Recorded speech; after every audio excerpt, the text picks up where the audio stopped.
Hello, I'm Ben. Nice to meet you all.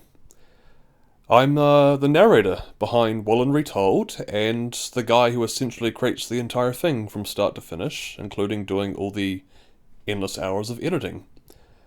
This is going to be a little bit of a side series that I'd like to do, which will be coming out ideally in between each episode of Wollen Retold, in which it's a much more casual, intentionally laid back, breakdown, behind the scenes sort of video style, in which I'm essentially just giving you guys, those who are interested, because I'm sure this won't be nearly as popular as the original series may be, just giving you the rundown, the details behind it, planning I had at the time, thoughts that I was trying to execute or use, some that would work, some that wouldn't, and just a general idea of like how I do things. Yeah, just etc. etc. that sort of thing. So if that sounds good to you, feel free to continue watching. Otherwise, just click off and wait for the more entertaining videos to come out every few weeks in between these ones. But if you're still here, I'd just like to get started, not on the details behind the first session, despite this being a video about that, but rather, if I could just take a moment to take it back a little bit earlier, I'll go ahead and give you an idea of how I came across D&D and getting into it, because it wasn't until my adult life that I even knew what it was. If that's not to your liking, that's not the sort of thing that's going to interest you, that's absolutely fine. I'll leave chapters in this video so you can just skip past this part. But if you stick around one way or the other, hopefully at least the Dark Souls gameplay of my own playing in the background will be a good distraction, help keep you entertained. So, if you're still here, I did not have an easy time discovering D&D. Almost every opportunity throughout all of my life growing up, comedically so, I would miss the chance to come across what is by no means a small or niche hobby. And it's just so ridiculous how I did too. I'm a Kiwi, in case you're wondering where the strange accent is coming from. Meaning I live in New Zealand, if you particularly am not familiar with what I'm talking about. And that's quite an interesting first point in how funny it is I didn't know what D&D was until my early 20s. Because I, unfortunately, did not, and I realise I'm already sabotaging my reputation immediately, not the biggest Lord of the Rings fan. Lord of the Rings is just not for me. I think high fantasy is just not quite my favourite genre. Low fantasy, absolutely. But yeah, so living in New Zealand, having all those awesome movies shot in this country, and not being able to appreciate them was just, yeah, I feel very guilty saying this out loud. It feels like a sin, like I'll have my own my passport or my ability to even live in this country be like revoked and taken away from me. But no, Lord of the Rings was not so much my appeal, so I never watched it, and of course never learned of its direct connection to D&D. That being said, I did enjoy an extraordinarily good video game that I started to enjoy by the time I was just around the age to enter high school, called Dragon Age, which a lot of you probably have heard of. Specifically, because I have of course loved the entire series, I do obviously have the very cliche soft spot for Dragon Age Origins. It's a fantastic game, and it's essentially D&D on a much more grounded, dialed back scale. Growing up before Dragon Age, I was not a person who was particularly well exposed to the world, quite sheltered. I did not have TV until I was, approaching the age of 8 or 9 years old, and I didn't have internet until about high school time. Meaning that when the day finally came, must have been about 12 years old, where for the first time I was introduced to a game that wasn't for kids or wasn't very friendly or dialed down, and I got to appreciate my own brother's birthday present given to him offhandedly by some bargain bin discount game he found at the local game store. Dragon Age Origins was simply just incredible. I got to watch him play it for the first hour or so, and then I insisted upon getting to take my turn instead, because the idea of having a game that had blood and guts and gore and extremely interesting stories and characters, and most importantly, a story that would actually change by the way you acted, by the things you said, by the choices you made, and how that could give you a different outcome, so you could have a different experience than this next person playing it. That was absolutely incredible, and I became just enthralled with it immediately. Anyway, going through all that experience, playing Dragon Age for so many years, being such a devoted fan, and having such an absolute love for the idea, I was actually... It did not serve me well in the matter that I had such a great time with it that any other fantasy series, including something as amazing as like The Witcher, I was put off by and just wanted nothing to do with, because it wasn't the standard that I had established by starting with Dragon Age Origins. So, that did not help me really in the long term for not being able to... for missing out on all these amazing fantasy worlds and different ideas and more creative... I don't want to say more creative, because Dragon Age was so bloody good, so clever. But it was, it's one genre, and having a wider variety is definitely goes a lot further in terms of being able to expand your horizon and start to get a further appreciation for it, to be less snobby than a 12-year-old Ben was. Anyway, I apologise, I am a person who naturally, when given the chance, will talk for far too long about any subject that already were at its talking points 5 minutes ago.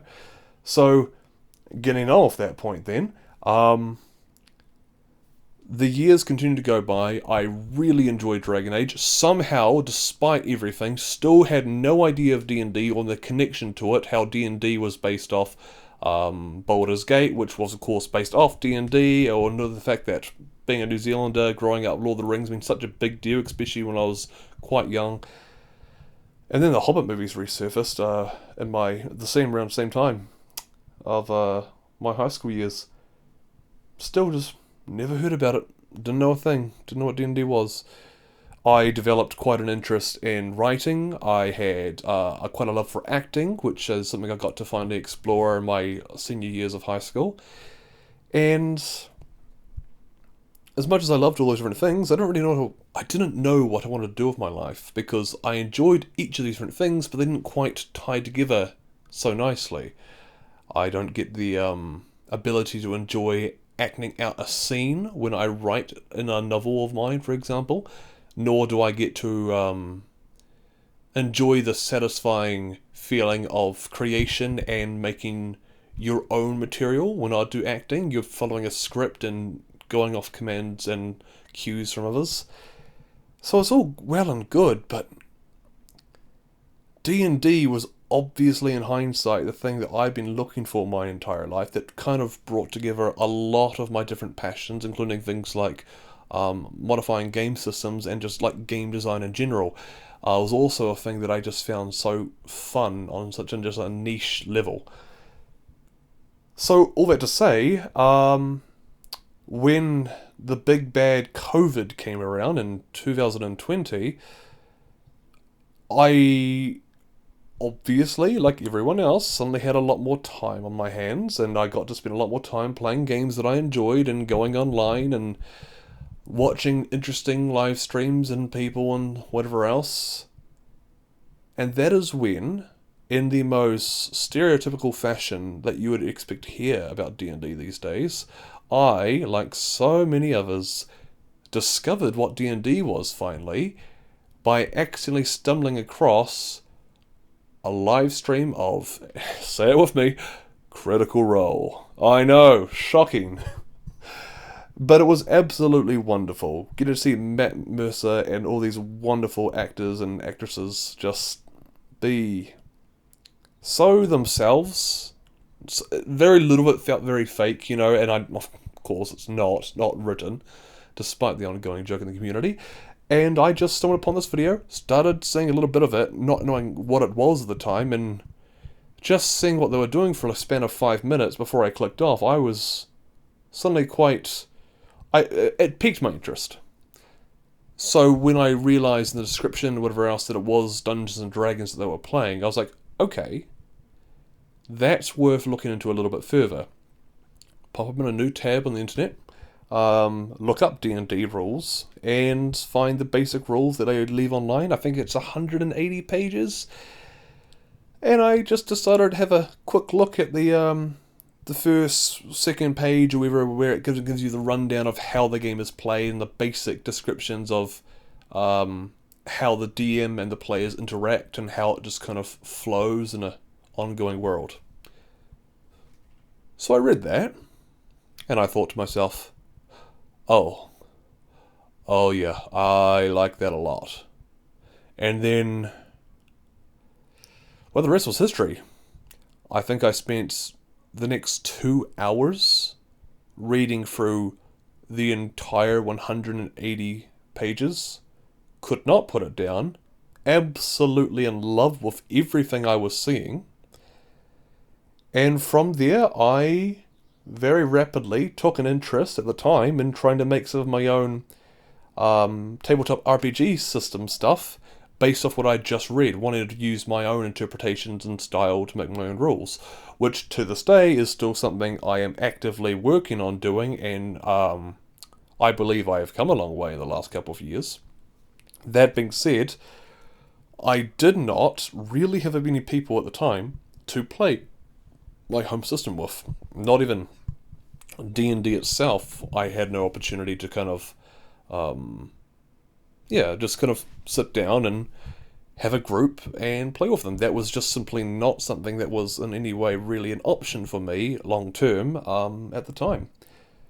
So as the next year goes by, it becomes early 2021, and because we live in New Zealand, we lucky bastards, we were able to go back to our normal lives and not really have COVID affect us at all in those times. Lockdowns were unnecessary, there was no COVID in the country, and we had a pretty good time that year. I especially probably had the best year of my life, because through just coincidental circumstances that admittedly, purely through coincidence, I kind of stumbled into without any real intention on my part at the time, I found myself put into a position where I would suddenly have a group of people, who of which I barely knew at the time, that would all be able to play with me for the foreseeable future, for at least that entire year. So when that opportunity arose, like any sane person with a healthy, or maybe not so healthy, interest in D&D, I immediately went for it.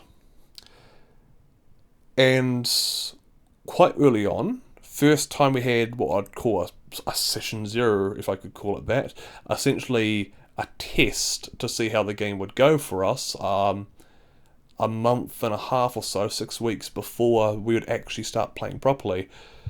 I tried showing them some of my home system ideas I was working on, something I just did up quite quickly in less than a week, just kind of, thing is, it had a rough start. It took me like 2 hours, which, God bless my players, 2 hours of going through all these little extremely convoluted details and ideas and things and systems that I had just put on a piece of paper and tried to make work, and obviously I had missed things. Such a short amount of time to kind of nail down what I was going for. So I do remember early on, it didn't look good, and obviously these guys were not rapidly excited, seemingly, at the perspective of having to sit through this sort of crap. Because two of them had never played before D&D, and just in general, never played tabletop. They were as new to it as I was, more or less. And the last person, who's called Jacob, he had played from time to time. He had played to some degree. By no means not like some like master veteran, of 20 years in his belt or anything like that, but I do recall him telling, and hopefully he doesn't mind me saying this, not trying to throw him under the bus at all, not in any way, because I fully understand where he's coming from, but that first 2 hours kind of went by, and about halfway through we were going through his ideas, got the other two running to some numbers and doing some crunchy math for their attributes or stats they were using, and Jacob comes to me and goes, hey, look, I appreciate what you're doing, but like, maybe this won't quite be for me. Maybe I'll go look for a game elsewhere, if that's okay. Just seeing how this day goes. Like, I'll stick with you. I'm here right now, but and fair enough. I can understand in hindsight how much of a nightmare it probably seemed like it was going to be. So that being said, those 2 hours go by. We get finished. I'm now feeling just an immense amount of pressure and nervousness that, like, I have to provide something. I already felt that, but it's just slightly elevated by knowing I had immediately put off the one guy who knew what this was, and if anything, had the most reason to be into the idea of this sort of game. And I had seemingly already driven away before we even got started. So we had a small break, had some lunch, and then it was time to actually start using the system that I had just very sloppily put together in a very short span of time, and everything changed. Almost immediately, thankfully, the guys seemed to be really into this sort of little story, very light-hearted, very comedic, very simple in scope, that I was just kind of giving to them to go and interact with as they please, and despite all the laughter and the good times and them getting into it and the energy getting quite high, and we're all having a really good time for the next couple of hours, 4 or 5 hours or so, I still, at the end of the day, was hoping, like, I hope it was enough that they have at least considered the idea of doing this again.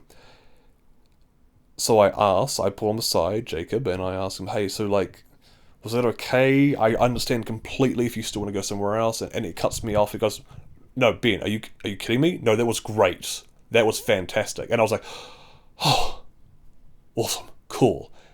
And that was a huge boost for me. I will always be grateful for that, because that that little wave, that dip at the beginning, only to rise back and be like, okay, no, yeah. Okay, I feel good. I feel like, okay, I tried something, and it took a minute to get into it, but when I actually started doing what I came here for, the guys loved it. Fantastic. So then, they agreed we'd do it again. Starting in 6 weeks, we'd start doing it on a relatively weekly or bi-weekly process, depending on how it looked at the time. And I got busy. I got very busy. Almost immediately, based on the how it had gone before, and because I, being new to this, had so much work to do ahead of me, if I want to prepare for this whole, like, at least year-long game, it was my priority, I thought. It was something I wanted to avoid, admittedly, but I decided, no, you know what? If I want to make my own game one day and kind of have my own system going, I need to start off by learning from one of the greats. By no means the only, of course, but D&D 5e, I decided, would be the official system we would use, so I merely went out and purchased all 3 books. The guys were pretty happy to hear that. Jacob, who has been playing D&D to this point, was very happy to hear that. And, well, that comes to our next points. Wollen, which, of course, is now the story you guys get to, those of you listening, get to see us go through. What I went over with Jacob as Dane, Cade as Nadar, and Zach as Zook. They were definitely interesting characters. It was good getting to know them, and especially started playing the game, getting to learn what's going on. But before we get into that, the 6-week process of me spending literally all of my free time, every waking moment, I was so exhausted before we even finally started playing. because those 6 weeks I did absolutely everything I could do. I built an entire island on this small map, which of course this island would be called this island would be called Wollen, and I made lore and details and history behind each one of these different settlements, 3 cities and 5 settlements on the top of my head. You'll be able to see the map on screen now, so you know what I'm talking about. But the idea was I was going to make something a little bit Skyrim-esque in the sense of having an open world style game, and some of you who are of course D&D veterans or at least DMs, you probably what's the word I'm looking for? Winced when I said that, because you can probably appreciate if I'm doing open world correctly, maybe that's not the right word. If I'm doing open world in the way that you would imagine, then yeah, it's pretty much as overbearingly difficult and as much excessive details and writing as you would imagine.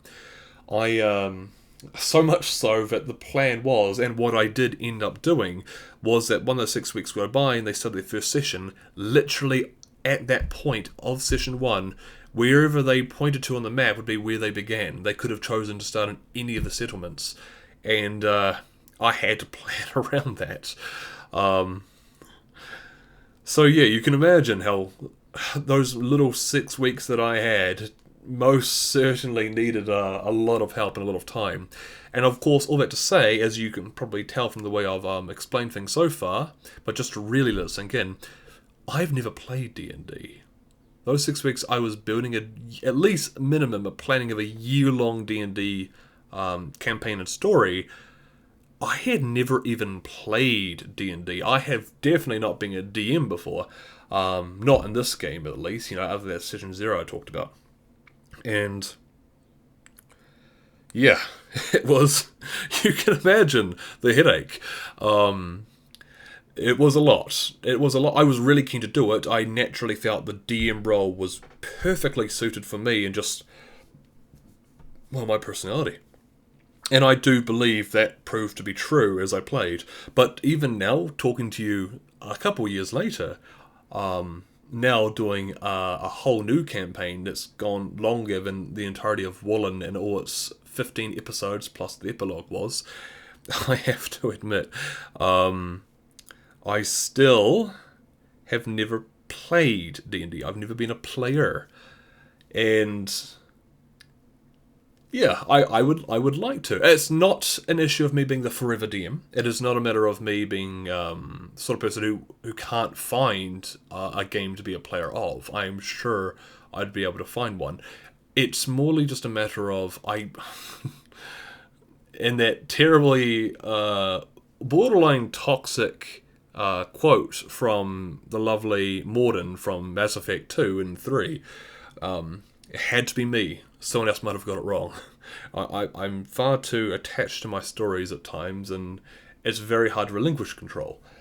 Because so essentially, it's not looking for sympathy, it's me saying, like, hey, it's my fault. It's my fault completely that I don't have the good fortune of being able to play the game, because I'm too much of a perfectionist and too much of a storyteller to be able to sit back and properly enjoy a story from someone else, which I've got to learn to do. That is not a thing that I defend or praise about myself to any degree. It is absolutely something I need to let go of so I can actually appreciate what it feels like to play at a table instead. And I've wanted to do it for a long time because I believe I could learn a lot and become a lot better DM if I do actually bring my knowledge and my expectations as a player to that role as a DM, and create games and change little things about the games that I already run to more accurately reflect what my players would like to see. There's only so much you can glean from them telling you secondhand, like, hey, this is cool, I like what you did here, this is not something I was keen on. I can make those changes, but, that first-hand experience is something that I do need to have more of, and I think would only, hopefully, improve my again, hopefully, slowly growing arsenal of abilities as a DM. So, coming to the point where we actually do start this game, these boys, Jacob, Cade, and Zach, we all reconvene again and begin our first session. And I have had to do quite a few things to prepare.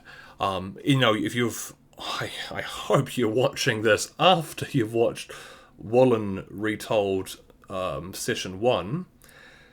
Because if you're not, I don't know why you're here, but bless your heart regardless, if one or two of you stumbled upon this and didn't click off, 25 minutes into me just ranting almost, endlessly? Anyway, I had so little idea what to expect as a DM that I went out of my way to prepare a lot, as I've said, but specifically, quests, stories, missions, side quests especially, because being an open world campaign, I intentionally, and honestly, still kind of happy that I did this, I did not build a direct motive, an in-game goal, or, for example, I did not establish a BBEG, a main antagonist for the whole story for the party to ultimately triumph against from the get-go. I did none of that. I simply let things feel as grounded and as low and as down to earth as I enjoy in my RPGs, and things such as Dragon Age and Dragon Age 2 being a great example early game of you just kind of in a place, in a city, and you're just doing little odd jobs that benefit you in a more selfish and direct way, and not trying to do some big scheme of saving the world or trying to make some big, huge effort to compel change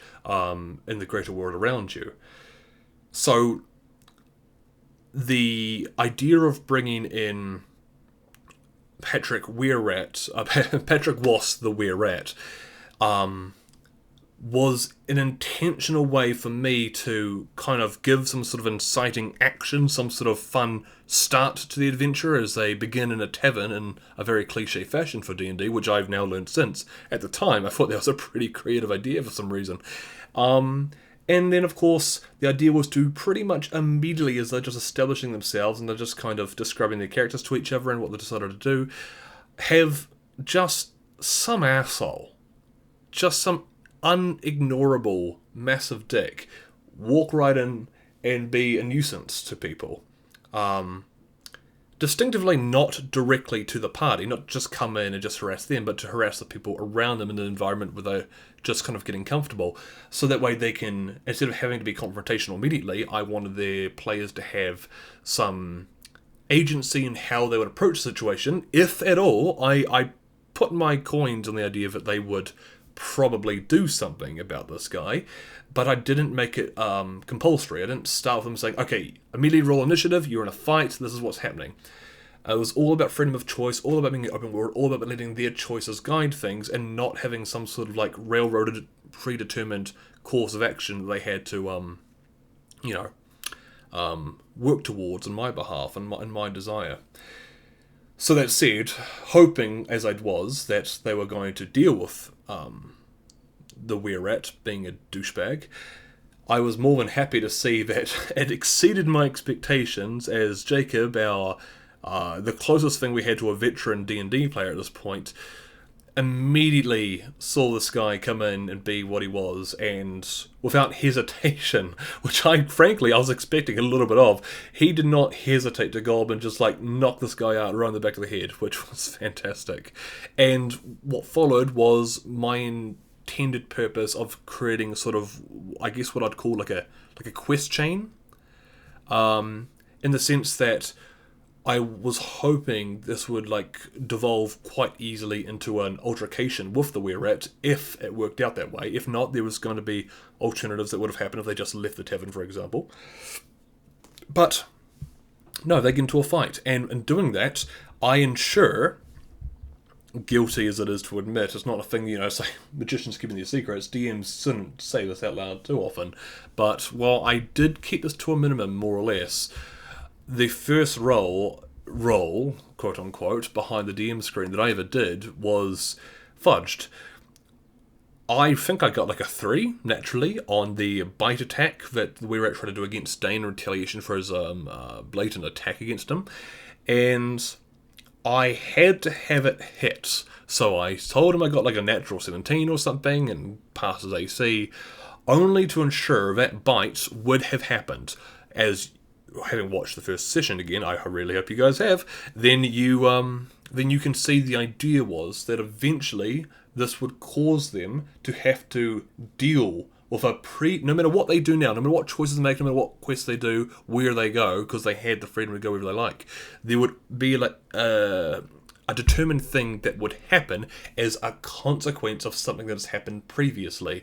So where it had to bite one of the party members, and of course it became Dane because of the obvious reasons, and once Dane was bitten, I knew that they could go where they like, they could stretch their change and go as far as they like in any direction, but ultimately they would still be forced to go back and try to find a healer when he started to realise there was an infection building in this bite, and it could be obviously very, at the very least, inconvenient for him to become infected as a wererat.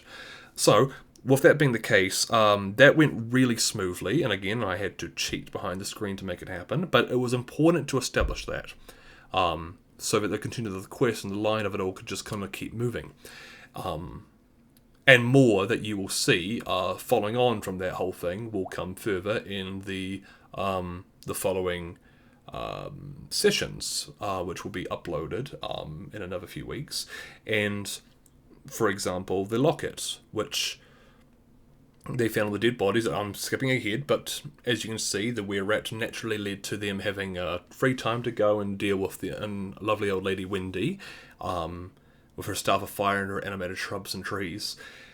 And then eventually they had to go back, find a healer, because it was going to become a problem, and that healer naturally had, as another side quest I had already prepared and written, of course, would lead them towards investigating the bodies of these zombies that they would have to kill and deal with in order to get free payment, because the intention was to give them lots of different jobs and options they could do, but not give them enough money, at least from one of them, make the cost required to remove the curse high enough that they would probably be required to have to find a different way to pay for it, do a job, do another quest, which again pours them on. They get over zombies, they get the Locket. You've all seen this. I'm just now describing what you've already watched. It's not supposed to be the point. But my reason behind for doing so is that by having them with a new goal now set, trying to return this Locket in order to get quite a decent amount of money, because especially at early levels, and I'm sure this probably extends to all levels, though I have not had as much experience playing with like high level parties, like above level 10, level 15. I think for the most part, gold continues to be an extremely strong motivator for party members, and just essentially, yeah, no, I can't really think of too many reasons onto much high levels that D&D players wouldn't be motivated by, like, especially like fat coin purse. Which is great. It's just like a clutch good thing you can always have when you need something and you're out of ideas, or you're having trouble like unionizing them to all kind of come together and agree on like a common cause, because their backstories and their personalities might be different and the characters may want very, very different things from one another. Gold usually is a solution to most of their problems, at least indirectly. Anyway, that's all very arbitrary and very obvious, but yeah, that's just me saying it out loud anyway. I'm sure you don't miss having those 3 minutes of your life back. But more specifically, because you understand the beats by now of what I was trying to accomplish, one quite interesting thing that I do feel is worth touching upon, as you would have probably been able to tell already by the hints of the first session's episode of Wollen Retold, there's obviously more going on with Zook, played by Zach, than it would seem. He's clearly got something else going on beyond these other two players, Nadar and Dane, and it was such a fascinating thing. Obviously, I'll be able to get to more details about Zook and his whole thing in the future, when those next episodes of Wollen Retold come out and you see where the story goes next and what happens, so and so. But that very first session, one I am currently describing, was, of course, like I said, we were still pretty new. This is like our second or third time meeting in person. So it was very fascinating to see how, as a guy who had never played D&D before, and I think as a guy who wasn't expecting to like D&D as much as he did when he kind of just put his hand up and volunteered to come and try to be a part of this, Zach, again, who plays Zook, Zach was quite polite, reserved, and he still was a very lovely person. I don't get the wrong idea. I'm not saying, like, oh, he was so polite and calm and quiet, and now he's just some raging asshole. Not at all. No, Zach's a fantastic player, actually. Not even good, not even great. He is a fantastic player. He brings a lot to the table, as all the players do in their own different ways. And it was so interesting. As a guy who would quickly come on to get quite comfortable in the tabletop RPG space, in the D&D 5e space, it's so strange to think back. This guy used to be very uncertain or very just cautious, or not. I think a large part of it probably just came from the fact that he did not yet fully, and I'm glad I was able to quite quickly help this sink in for him. But he did not initially, I don't think he appreciated just what I meant when I said you guys can do anything in this game. And I think he was trying to play it more by the books, didn't want to upset me or anyone else at the table, because, he was still new to this whole thing. And I'm quite excited for you guys to get to see where he, and of course by extension his characters, go in the future. Because it's a wild thing to imagine. He was once timid and shy and didn't really want to, yeah. Oh, I can't say too much yet about that. I don't want to ruin anything that's still to come. Not to want to ruin the fun for you guys, but no, it was fascinating. Now, on the point of Wendy Tuttle, our lovely old gnome lady, who, of course, brings him in for tea, gets him to do some odd jobs. I intentionally wanted to have a few fun side quests that were, not a part of that, primary main story quest chain, as I keep referring to it as. The idea of having comedic, just the sort of things you'd expect to find a side quest or an RPG. Something that's very non-serious, very, probably not even considered canon by the developers, for example. Your typical, The Witcher free fashion. I'm sure there'll be some side quests in there, because I have played the game since, thankfully. I've learnt my lesson. And there are, just like most RPGs, there are some fantastically stupid and trite, meaningless, but just sometimes the best parts of the game, side quests that are just, just a lot of fun. That are just the developers can relax and take it easy and take a break from, all the serious villains monologuing and things like that. And the idea of just having an extreme lack of context, which I always find funny in any situation, just a lack of context to something that's supposed to be important or you're supposed to know more about. A strange thing to find funny, I know. The idea of having animated plants, which of course they weren't aware of, as far as I consider, it's just a gardening job that pays strangely higher than most of the jobs that seem like the more traditional, you're risking your life, so therefore you're getting paid quite well to protect this caravan and so on. And I just wanted to do specifically one on the Tavern Quest board that was just so weird. And thankfully it got exactly what I hoped, and they couldn't resist both the curiosity about how strange this job was and why it's been posted, and of course curiosity and greed, desiring all that 50 gold was pretty bloody amazing, considering at the time I was not giving them almost any gold at all. So it was a massive jackpot. It was a lot of fun to watch them discuss and ask for more details from me as a DM about, hang on, shouldn't there be, more to this? Is there not, something written on the back of the note, for example? And no, I just kind of kept it vague and saw if it would, lead the curiosity to go and check it out, and they did. So, as I get there, I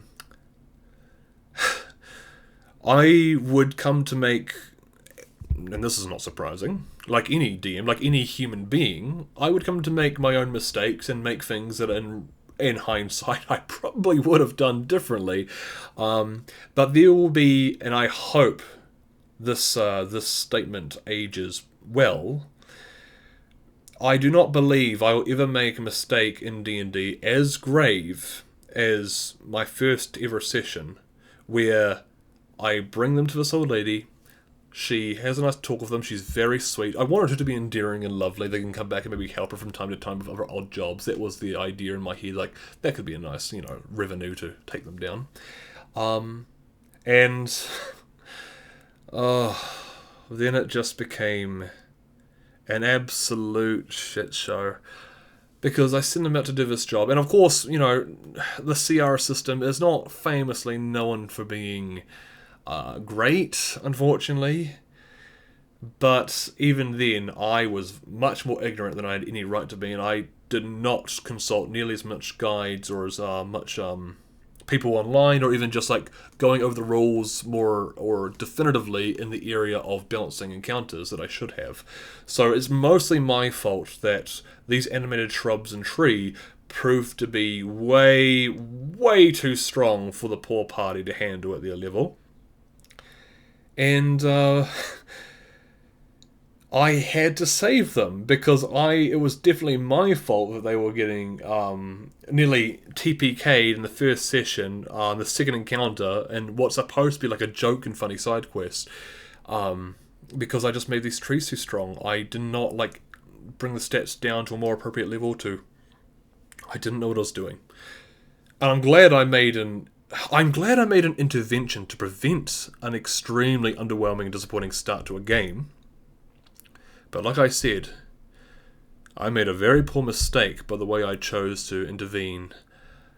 Because that's when I decided, in the moment, a thing that I thankfully would not continue to do very often, but I decided I had to make a bit of a change in real time to the world and the law, and decided that the old lady's walking stick she had at her age was actually a staff of fire. And again, not wanting to give away spoilers, but from what you've probably already taken out and interpreted from the first episode of Wollen Retold, you might be able to have some idea where this will lead. But unfortunately, I made it a staff of fire, which, if you know your stuff about D&D, that is a very powerful item. That is very, very good magic item, and I gave it to level 1 players in their first session. Didn't give it to them necessarily, but I introduced it to them that early on, and it would be that decision that I made would have butterfly effects and consequences that most certainly almost every time was for the negative, that would continue to affect the rest of the story and the world of the where Wollen is set in, which is called Felion. And to this day, right now as recording, the consequences of me doing that is still being felt, which I will admit I quite like. I actually quite love to see how big one choice can make a difference. As I discussed much earlier on in a section a lot of you probably skipped in this part of this video, about how Dragon Age was a huge game to me, and how it was like the first thing that kind of taught me that you can make different choices in games and systems, and you can change the flow of a story, and have the freedom to do so, which I found amazing. I've always loved that more than anything. So getting to see literally the pinnacle example of that happen immediately upon me making a game and playing is some sort of poetic justice, and almost certainly, given what will happen going forth, some sort of punishment for something I must have done in a past life. Of that I have very little doubt. So, I'm going to take a water break. There we go. I was surprisingly talking endlessly, and for far too long. Apparently it's dry your mouth out for some strange reason. But thankfully that's mostly the entirety of everything I can think that's worth mentioning now. That's not going to be spoilers for later or anything else. Just giving you sort of an insight into some things that were going on behind the scene, ideas that I had and stuff that was going on. I'm trying to rack my brain right now to think if there's anything else that I should probably go into more detail about, but top of my head, not yet, not really. But of course, going forth, I will be able to address anything I might have forgot to have mentioned in the previous episode. And this, frankly, it could be quite some time before this even becomes relevant at all. But if anyone watching this does have any questions about more specific details that they'd like to know as the story goes on and these episodes continue between Will and Retold, you're very welcome to make a comment and ask. I'm sitting on 0 subscribers right now, so like I said, I'd not exactly plan that to happen anytime soon, but it's a possibility down the line. With that being said, for the time being, I think that concludes about everything that I've sort of got to cover for the time being, and I hope you've enjoyed watching Dark Souls 1 remastered in the background of this entire video, if you've been watching it and not just listening to it in one of your ears, in which case I'm sorry that you had no real distraction from my incessant rambling about the same details over and over. And at this point, I think I'll leave it there. Thank you very much for watching, especially you guys that, whatever unhinged psychopaths sat through this entire thing and listened to the whole thing without pausing it. How odd. But I hope you've got to enjoy that. I hope it's neat to get to know the person behind the guy just sort of narrating the episodes of Wollen Retold. That'll be coming more, of course, in the near future. And yeah, I think that's it. I'm rambling. I'm procrastinating, just thinking if anything comes to mind, but no. I'll leave it there. Thank you for listening to this first episode, and of course, if anyone does have any questions, you're more than welcome to ask them, and I will do my best to answer all the ones that come through. All 2 of them, one of them being from my mother, no doubt. But anyway, all of you enjoy, and look forward to the next session of Wollen Retold coming quite soon, as we get to see what I mean when I say Zack and his character Zook truly got to start appreciating just how you can have sometimes too much freedom in a game of D&D. That's all for now, guys, and I'll see you next time. Thanks for listening, and goodbye.